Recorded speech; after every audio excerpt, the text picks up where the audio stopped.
پاکستان کی جو bowling attack ہے نا شاید اتنی فیئرسم نہ ہو مگر کوالٹی کے حساب سے بالکل ان کا میچ 80s کی ویسٹ انڈیز بولنگ اٹیک کے ساتھ کیا جا سکتا ہے. پاکستان کے پلیئرز نا ایک ٹرم ہے بیٹل ہارڈنڈ، یعنی کہ اتنی زیادہ یہ آپ کہہ لیں کہ مقابلوں میں جاتے ہیں، چاہے وہ لیگ کرکٹ ہو چاہے وہ ویسے کھیلنا ہو، کہ ہم لوگ جو ہیں وہ بھارتی پلیئر سے بہتر طور کے اوپر پریپیئرڈ ہوتے ہیں، کیونکہ وہ صرف آئی پی ایل کھیلتے ہیں اور اس کے بعد بائیلیٹرل سیریز کھیلتے ہیں. وہ اس طرح سے ان کی ایکلیمیٹائزیشن یا ایڈجسٹمنٹ نہیں ہوتی ہے جیسے کہ پاکستانی پلیئرز کی ہو رہی ہے. جب امریکہ کے نیوز پیپرز میں ہیڈ لائنز لگ جائیں نا انڈیا پاکستان کی کرکٹ کی، تو آپ سمجھیں کہ یہ بہت بڑا ایک کانٹیسٹ ہے. ہوتا کیا ہے دیکھیں، پہلے جیسے فار ایگزامپل میرے خیال میں 21-22 دفعہ میں بھارت کے خلاف کھیلا ہوں. سو ایک تو نروز قابو میں رکھنی ہے، یہ بہت امپورٹنٹ ہوتا ہے، اور ایک دن پہلے کی پریپریشن کئی دفعہ آپ زیادہ کرنے کی کوشش کرتے ہیں، اس میں بھی مار کھاتے ہیں، کئی دفعہ بالکل نہیں کرتے ہیں تو آپ کہتے ہیں جیسے کہ میں نے ایگزام کی تیاری نہیں کی ہے. سو اس کے لیے آپ کا جو ایک بیلنس اپروچ بڑی ضروری ہے، اور جو بابر اعظم اور ان کی ٹیم نے کیا ہے وہ یہی کیا آف لیٹ کہ ایک اپنے اوپر اعصاب کے اوپر حاوی نہیں ہونے دیا ایک انڈین ایک کرکٹ جو بھی ان کی پرفارمنس رہی ہے، جس کی وجہ سے اب مقابلہ 50-50 ہے. میں سمجھتا ہوں ہمارا اس لیے تھوڑا سا پلڑا بھاری ہے کیونکہ ابھی یہ ایل پی ایل میں بہت سارے پاکستانی کھیل کے آئے ہیں، اور آف لیٹ پاکستان کی جو افغانستان کی سیریز ہے اس سے بھی بڑا فرق پڑے گا کیونکہ ایکلیمیٹائزیشن ہونے میں ٹائم لگے گا. یہ پچز ٹرکی ہیں، یہ یہاں پہ 150 رن کر کے بھی آپ میچ میں رہتے ہیں، 250 کر کے بھی میچ میں رہتے ہیں. سو ایسے نہیں ہے کہ کوئی 300-350 کی یہ پچ. اور یہ نمبر 1 ہونا اوبیسلی مورال بوسٹنگ تو ہے ہی ہے. اس سے کتنی چیزیں یہ پاکستانی ٹیم کی پرفارمنس کو انہینس کرے گا کہ یہ نمبر 1 سائیڈ ہے؟ ابھی تھوڑا سا ہوتا ہے، ایک ایگو کو بوسٹ ملتی ہے، اس میں کوئی شک نہیں ہے. کیونکہ جب آپ میدان میں اترتے ہیں، جیسے روجر فیڈرر تھا جب نمبر 1 تھا، یا رافیل نڈال تھا، وہ تو ساتھ اس کے ایک آپ اپنے آپ کو بھی ریٹ کرتے ہیں، I belong to this arena. اور یہ سارا جو مارکا ہے یہ ٹیریٹری اونرشپ ہے، یہ نروز کی اونرشپ ہے، یہ انڈیا پاکستان میں کون جیتا ہے یہ فینز کی اونرشپ ہے. تو آپ دیکھیں گے کہ اگلا 24 گھنٹے میں ایک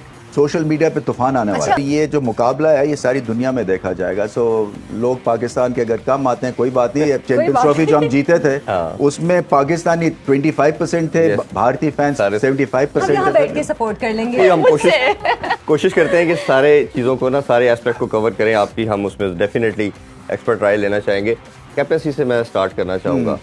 کیپٹن پہ سب سے زیادہ اوبیسلی پریشر بھی ہے، آنس بھی ہے، اور بابر ہم دیکھ رہے ہیں کہ بڑی جلدی اس چیز کو لرن کرتا چلا جا رہا ہے. آف لیٹ دیکھیں تو ہمیں روہت کئی بڑے ایونٹ کے اندر وہ بھی پھنستا چلا جا رہا ہے. چاہے ہم ٹیسٹ چیمپئن شپ کے فائنل کی بات کرتے ہیں یا کوئی بھی بڑا ایونٹ دیکھتے ہیں تو وہ پرفارم اس طرح نہیں کر پاتا. تو یہ دونوں کو کیسے کمپیریزن میں دیکھتے ہیں؟ دیکھیں، میں سمجھتا ہوں پاکستان کے پلیئرز نا ایک ٹرم ہے بیٹل ہارڈنڈ، یعنی کہ اتنی زیادہ یہ آپ کہہ لیں کہ مقابلوں میں جاتے ہیں، چاہے وہ لیگ کرکٹ ہو چاہے وہ ویسے کھیلنا ہو، کہ ہم لوگ جو ہیں وہ بھارتی پلیئر سے بہتر طور کے اوپر پریپیئرڈ ہوتے ہیں، کیونکہ وہ صرف آئی پی ایل کھیلتے ہیں اور اس کے بعد بائیلیٹرل سیریز کھیلتے ہیں. وہ اس طرح سے ان کی ایکلیمیٹائزیشن یا ایڈجسٹمنٹ نہیں ہوتی ہے جیسے کہ پاکستانی پلیئرز کی ہو رہی ہے، جس کی وجہ سے بابر اعظم جو ہیں وہ ٹیمپرمنٹلی اسٹرانگ ہوتے جا رہے ہیں. پھر ان کو پتہ ہے کہ ان کا نیوکلیس اسٹرانگ ہے. میچ ونرز آپ کے پلینگ 11 میں 3 یا 4 ہوتے ہیں میکسیمم. ان کے جو میچ ونرز ہیں پاکستان کے وہ بھارتی میچ ونر سے زیادہ بھاری بھرکم ہے. آپ نے فاسٹ بولنگ دیکھ لی، آپ نے بابر اعظم کو دیکھ لیا، اس کے بعد امام الحق مطلب ہے ٹاپ 5 میں رینکڈ ہیں، نمبر 3 پہ آ چکے ہیں. تو یہ جو ساری چیزیں نا انڈیکیشن کیا ہے؟ انڈیکیٹرز یہ ہیں کہ پاکستان جو ہے وہ پرانی ٹیم نہیں رہی ہے، اور بابر اعظم جو ہے ہر میچ کے بعد ان کی کپتانی میں نکھار آ رہا ہے. ویسے بھی وائٹ بال کرکٹ میں آپ کا سیدھا سلیبس ہوتا ہے کہ یہ فیلڈ ادھر جائے گی، اس کے بعد 15 اوور کے بعد یہ فیلڈ ادھر جائے گی. حالانکہ میں ابھی بھی چاہتا ہوں کہ وہ تھوڑے سے اگریسو رہے، وہ سیدھا جو لانگ آن لانگ آف سجا دیتے ہیں نا، اگر 2-3 وکٹیں بھی گری ہوں وہاں پہ ان کو آگے لا کے ان پہ پریشر کریٹ کرنا پڑے گا، کیونکہ اگر بھارتی وکٹس نہیں لیے تو پھر وہ لمبا سکور کر دیں گے. اگریسو موڈ میں آنا پڑے گا. اگریسو موڈ مطلب یہ ایسے نہیں ہے کہ اوٹ پٹانگ قسم کی ہو، مگر وہ تکے کے ساتھ تک بناتے ہیں. سو یہ بولرز کو انکریج کرنا ہے. فار ایگزامپل اگر کہیں 2 سلپس لینی ہے تو 2 سلپس لینی ہے، اگر کہیں شارٹ لیگ رکھنی ہے تو رکھنی ہے. پھر اسی طرح سے ایزی سنگلز نہیں دینی، کیونکہ بابر اعظم کو خود پتا ہے کہ یہ سنگلز کے تھرو، جیسے یونس خان کرتے تھے، سنگلز کے تھرو یہ مومنٹم بناتے ہیں اور پھر رنز کرتے ہیں. تو یہ دوسرے کے اوپر اپلائی کریں نا تو آپ کو یہ نہیں دینا چاہیے یہ لگژری